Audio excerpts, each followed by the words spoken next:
Putri Ardiansyah dari kelas 2 Penyuluh Pertanian Berkelanjutan 2 dengan nomor presensi 32 dengan NIRM 03 01 25 08 49. Jadi di video kali ini saya akan melanjutkan pembahasan untuk part 3 dari video sebelumnya, di mana video sebelumnya itu kan sudah membahas tentang investasi dan juga penyusutan. Nah, jadi di video kali ini, di part 3 ini, kita akan membahas hal yang penting juga dari bagian perhitungan dari kelayakan usaha, yaitu kriteria investasi. Nah, sebelumnya, untuk kriteria investasi ini, kita ada beberapa hal yang akan kita hitung atau perhatikan di sini. Yang pertama, nanti kita akan menghitung bagian pemasukan, kemudian pengeluaran, kemudian biaya tetap, kemudian cash flow atau net benefit, dan juga ada kriteria investasi pada kondisi normal. Nah, ini kita akan bahas satu-satu.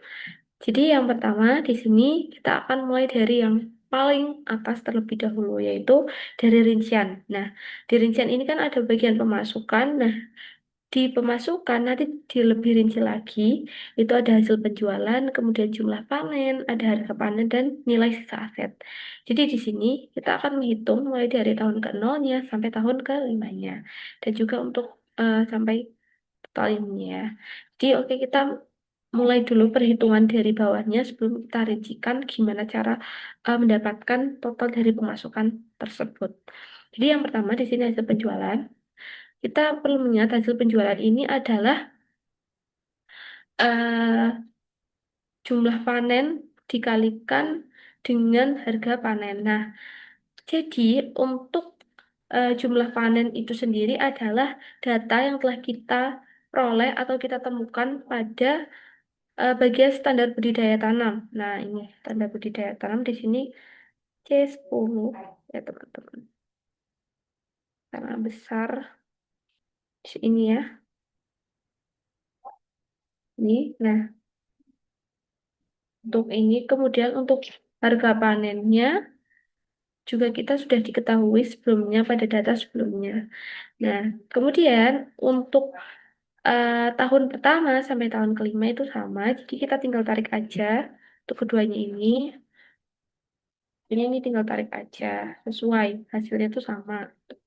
Kemudian untuk hasil penjualan itu sendiri, jadi hasil penjualan itu kan hasil perkalian dari jumlah panen dikalikan harga panen. Maka kita kalikan di sini 6.400 dikalikan dengan 22.000. Maka eh, ini kita akan temukan hasilnya itu 140.800.000 rupiah. Nah, untuk hasil dari tahun pertama sampai tahun kelima itu sama. Maka kita bisa tarik aja untuk mempermudah sini sampai sini. Nah, seperti ini. Kemudian kita eh, ke pemasukan. Di sini pemasukan itu kita hitungnya mulai dari tahun pertama. Kenapa? Karena tahun ke-0 kan ini awal produksi, jadi kita belum anggap sebagai pemasukannya. Mulai pemasukan itu dari tahun ke-1 seperti itu. Jadi di sini untuk pemasukan itu sendiri rumusnya itu sama dengan sum dikali mohon maaf dibuka kurung eh, hasil penjualan, kemudian ini nanti kita jumlahkan sampai sini, sampai nilai sisa aset. Nah, kemudian nanti kita jumlahkan semua dan ditarik aja langsung sampai akhirnya. Karena di bagian nilai sisa aset tahun kelima ini ada nilai sisanya. Terus nilai sisanya itu gimana caranya? Itu kita bisa ketahui dengan melihat data pada investasi dan penyusutan, tepatnya pada P14. Di sini 4P14 ya, di sini yaitu 22.430.000 rupiah, maka kita inputkan di sini.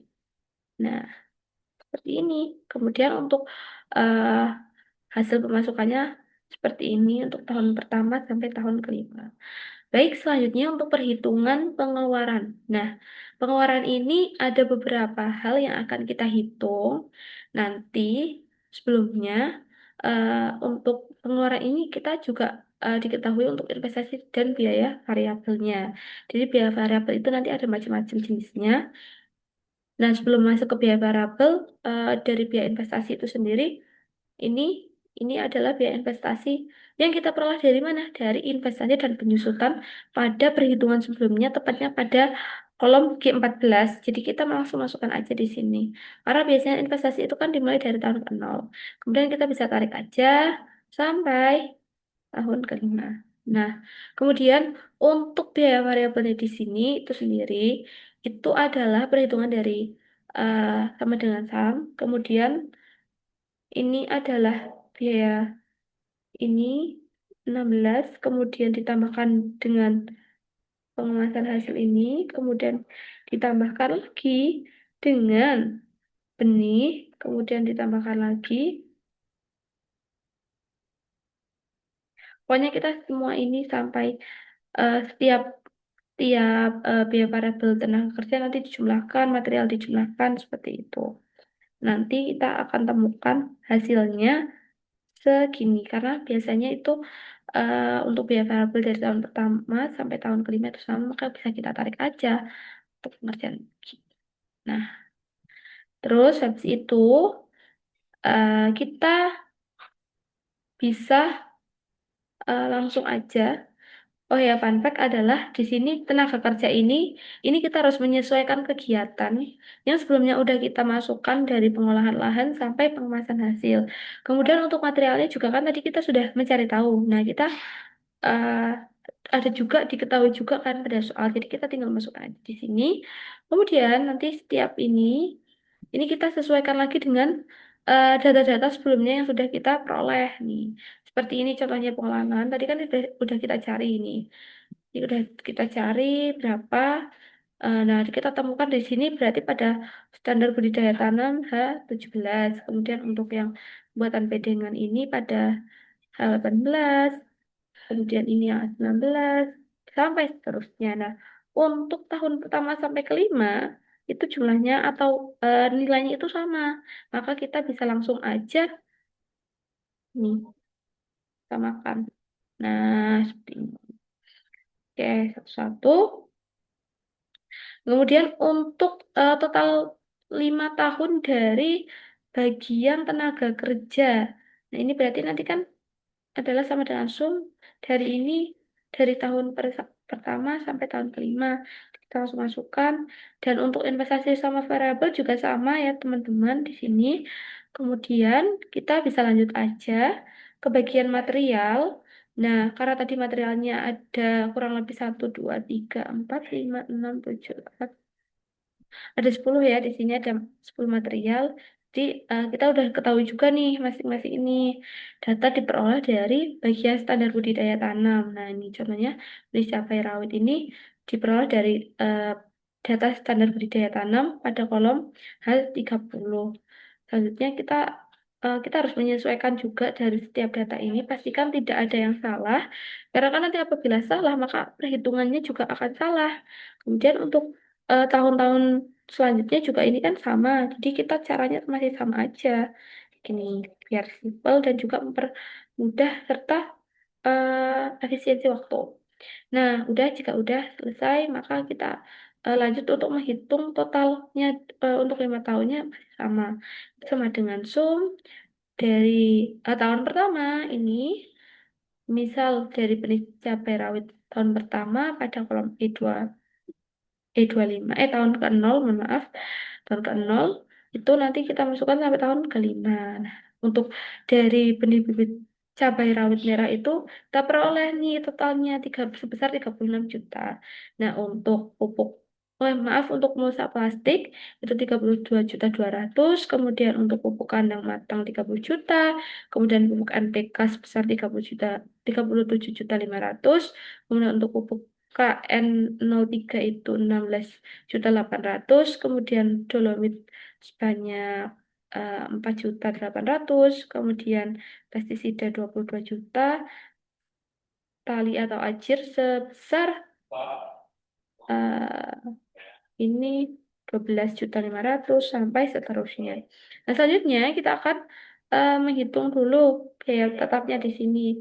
Di biaya tetap itu ada beberapa yang akan kita perhatikan dan kita hitung di sini mulai dari transportasi hingga promosi. Nah, ini kita juga pastikan bahwa setiap data ini kita dapatkan dari ini, bagian ini ya, teman-teman. Jadi nanti kita biar mempermudah tinggal masukkan aja. Nah, Untuk tahun dari tahun 1 sampai ke 5 kan masih sama, jadi caranya juga masih sama. Kemudian kita bisa menghitung biaya tetap di sini. Biaya tetap di sini sama dengan sum, kemudian hasil penjumlahan dari transportasi ini sampai ke promosi. Seperti itu. Ini kita jumlahkan ya untuk tahun pertama sampai tahun kelima. Di sini kita lihat sama ya teman-teman. Hasilnya sebesar 23.950.000. Kemudian kita akan menghitung dulu nih. Untuk total pengeluarannya di sini itu sama dengan sum. Kita eh, tambahkan dari biaya investasi, kemudian biaya variabel, dan biaya tetap.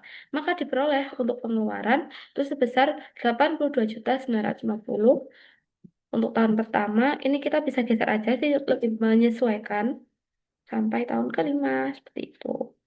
Nah, kemudian di sini juga untuk kolom setiap ini kita menyesuaikan ya, karena tadi juga perhitungannya sudah sama. Kemudian di sini untuk cash flow atau benefit, net benefit, maaf, itu di sini adalah caranya itu bagian pemasukan nanti dikurangi dengan bagian pengeluaran. Nah, maka di sini kita ambil contoh nih di sini tahun ke-0 itu kan tadi dari pemasukannya itu kan belum ada ya dari tahun ke-0. Sedangkan pengeluarannya sudah ada nih gitu. Maka di sini kita akan mendapatkan hasil minus minus 82.950.000. Kemudian untuk tahun kedua ini masih sama untuk caranya yaitu dari pemasukan dikurangi dengan pengeluaran. Nah, di sini kita temukan hasilnya sebesar 51.308.400 rupiah. Nah, kemudian untuk tahun selanjutnya yaitu sebesar 49.108.400. Selanjutnya, pokoknya semakin kita ini tuh berbeda ya perhitungannya seperti itu. Kemudian kita akan menghitung atau mencari bagian kriteria investasi pada kondisi normal. Nah, di sini ada 12 rincian meliputi diskon rate hingga keputusan. Nah, masing-masing ini kita akan cari satu-satu, teman-teman. Nah, di sini kita udah diketahui bahwa bagian rincian itu nilainya itu sebesar 11%.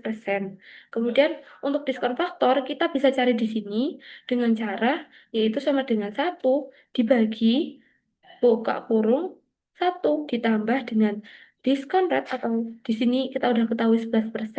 Kemudian kita pangkatkan dengan tahun yaitu tahun ke-0. Maka untuk tahun ke-0 diskon faktor yaitu 1.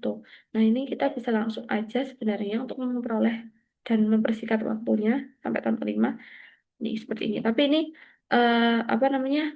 Kita persingkat desimalnya, jadi kita pakai 2 angka di belakang koma. Kemudian untuk pintu penerimaan itu kita bisa cari dengan cara bagian pemasukan ini kita kalikan terlebih dahulu dengan bagian diskon faktor yang udah kita cari barusan nih di sini. Nanti untuk hasilnya langsung ditarik aja, mempermudah dari tahun ke-0 sampai tahun ke-5.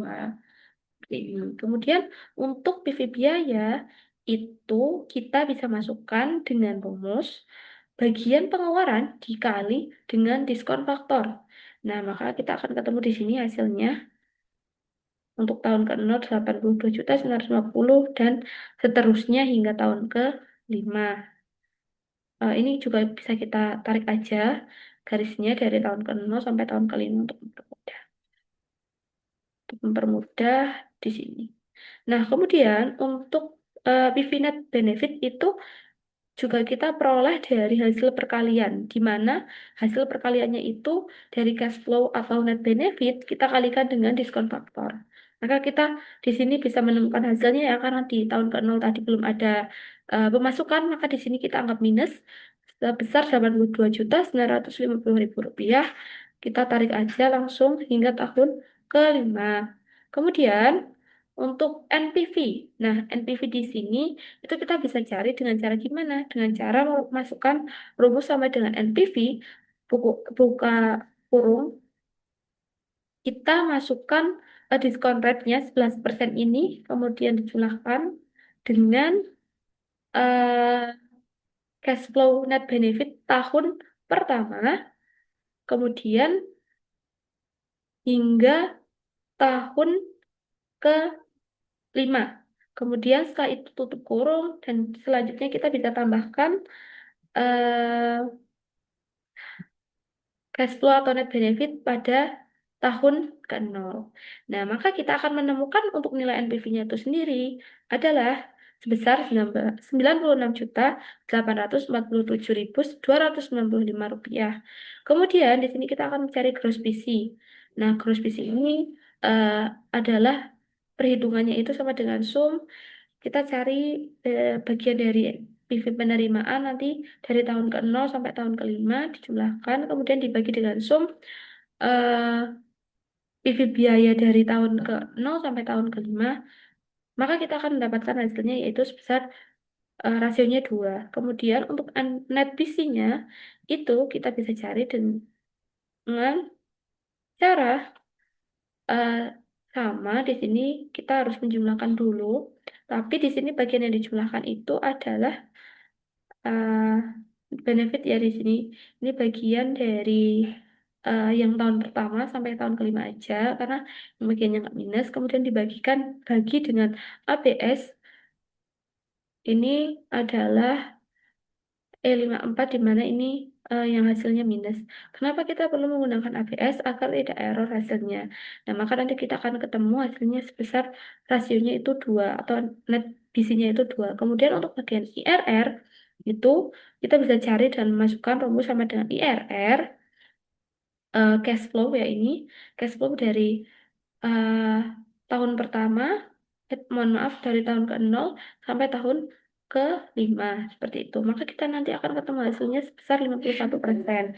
Kemudian untuk payback periodnya ini kita bisa cari di mana tahun di mana kita akan menerima pengembalian investasi atau dana investasi. Nah, dalam bentuk seperti ini ya.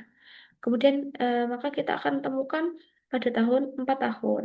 Nah, untuk kumulatif PV-nya ini nanti kita juga bisa temukan dari hasil penjumlahan.